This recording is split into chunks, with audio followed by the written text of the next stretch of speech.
Market ஸ்ட்ராங்கா recover ஆயிட்டு இருக்கு. அதே நேரத்தில் Q1 அண்ட் ஆனுவல் ரிசல்ட்ஸ் எல்லா கம்பெனியுமே போஸ்ட் பண்ண ஆரம்பிச்சிட்டாங்க.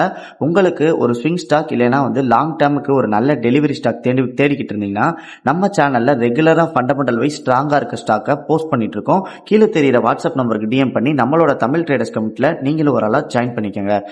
இப்போ நாளைக்கு மார்க்கெட் எப்படி இருக்கும் அப்படின்னு பார்த்தா எல்லா ரெசிஸ்டன்ஸையுமே பிரேக் பண்ணி மார்க்கெட் நல்லாவே ஒரு சப்போர்ட் எடுத்து மேலே போயிட்டு இருக்கு. அதே நேரத்தில் கேப்பையுமே கரெக்டாக ஃபில் பண்ணிட்டு இருக்கு.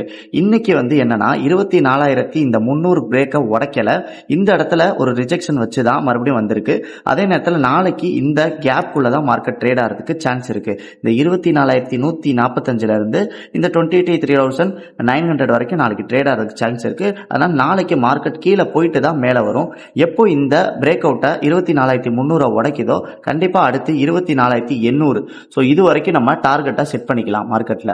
ஸோ இது பாத்தீங்கன்னா ஒரு கிட்டத்தட்ட 2% மறுபடியும் மார்க்கெட் மேலே ஏறதுக்கு சான்சஸா அமையும்.